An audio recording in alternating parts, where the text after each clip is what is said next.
കാരുണ്യത്തിന്റെ മാലാഖമാർ എന്ന് വിശേഷിപ്പിക്കപ്പെടുന്ന നഴ്സുമാരുടെ ദിനം ജില്ലയിലെങ്ങും വിപുലമായി ആഘോഷിച്ചു. ജില്ലാശുപത്രിയിലും വിവിധ സർക്കാർ സ്വകാര്യ ആശുപത്രികളിലും നഴ്സുമാരും ഡോക്ടർമാരും ജീവനക്കാരും പരിപാടികളിൽ പങ്കുകൊണ്ടു.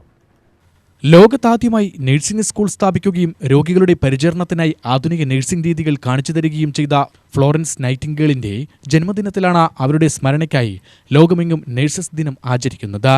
രോഗികളുടെ പരിചരണം സേവനമായി ഏറ്റെടുത്ത് നടത്തുന്നവർ സഹിക്കുന്ന പ്രയാസങ്ങളും കഷ്ടതകളും സമൂഹത്തിന് പാഠമാകുന്നതാണെന്ന് ആഘോഷത്തിൽ പങ്കെടുത്തവർ പറഞ്ഞു.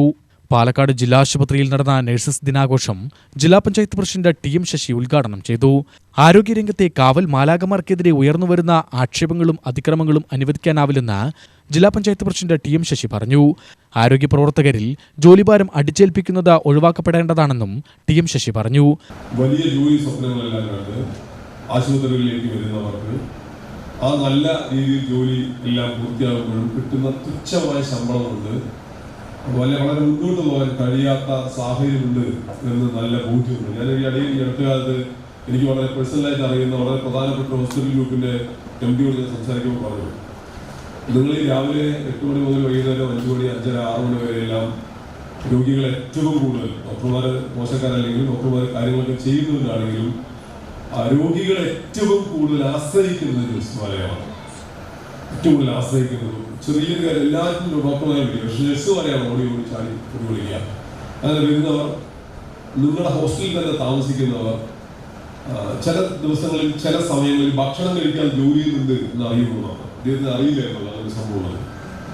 അപ്പൊ അദ്ദേഹം ചോദിച്ചിട്ടുണ്ട്, എന്ത് പറ്റി, നിങ്ങൾ കൊടുക്കുന്ന ശമ്പളം ഇത്ര രൂപയാണ്, അവർ താമസിക്കുന്നത് ഹോസ്റ്റലിലാണ്.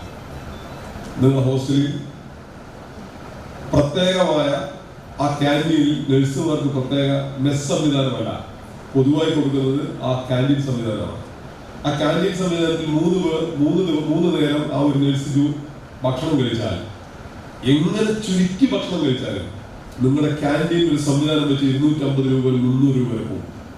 250 രൂപ 300 രൂപ 250 രൂപ കണക്കാക്കിയാൽ പോലും 7500 രൂപ ഒരു മാസം ഭക്ഷണത്തിന് കൊടുത്താൽ പിന്നെ ആ പാവം ഒരു മാസം ജോലി ചെയ്ത് എന്താണ് അവർക്ക് ഉണ്ടാവുക എന്ന് ചോദിച്ചപ്പോൾ എനിക്ക് ഗൗരവം മനസ്സിലാവും. അവർ പറഞ്ഞു, ഞാൻ എൻ്റെ സദ്യയിൽ നിമിഷം വരെ പോയില്ല, ഞാനത് തീർച്ചയായും ഈ ക്യാൻറ്റീൻ സംവിധാനത്തിൽ മെസ് രീതിയിലേക്ക് ഹോസ്റ്റലിൽ താമസിച്ച് ജോലി ചെയ്യുന്ന നഴ്സിംഗ് മേഖലയിലെയും ഓഫീസ് മേഖലയിലും ജോലി ചെയ്യുന്നവർക്ക് പ്രത്യേക ഇളവ് കൊടുത്തുകൊള്ളാം എന്ന് പറയുമ്പോൾ പോലും അദ്ദേഹത്തിന് അറിയുമായിരുന്നില്ല അവിടെയുള്ള സംവിധാനം ഈ നിലയിലേക്ക് പോകുന്നുണ്ട് എന്ന് അറിയുമായിരുന്നില്ല.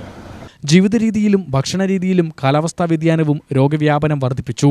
കോവിഡ്, നിപ്പ തുടങ്ങിയ വൈറസ് ഭീഷണിയിൽ നിന്ന് കേരളത്തെ രക്ഷിക്കാൻ രാപ്പകലില്ലാതെ അധ്വാനിച്ചവരാണ് കേരളത്തിലെ ആരോഗ്യ പ്രവർത്തകർ. അപകടത്തിൽപ്പെടുന്നവരെയും അത്യാസന്ന നിലയിൽ കഴിയുന്നവരെയും പരിചരിക്കുന്നവരെ സമൂഹം ചേർത്ത് നിർത്തണമെന്നും ശശി പറഞ്ഞു. കഴിഞ്ഞകാല സർക്കാരിന്റെ ദിശാബോധത്തോടെയുള്ള ഇടപെടലാണ് കേരളത്തിന്റെ ആരോഗ്യരംഗം മികവുറ്റ രീതിയിലേക്ക് മാറാൻ കാരണം.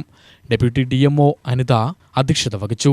ADM സുനിൽകുമാർ മുഖ്യപ്രഭാഷണം നടത്തി. ജില്ലാശുപത്രി superintendent doctor Bindu Thomas, doctor S. Seena, nursing officer Lakshmi, nursing college principal doctor Seena, doctor Mini, K. Sudha, James K. Abraham, doctor Sindhu Santhosh, doctor Shahul Hameed, Libin P. Chacko, K. Baby, Rachel, Babithapriya എന്നിവർ സംസാരിച്ചു. UTV news, Palakkad.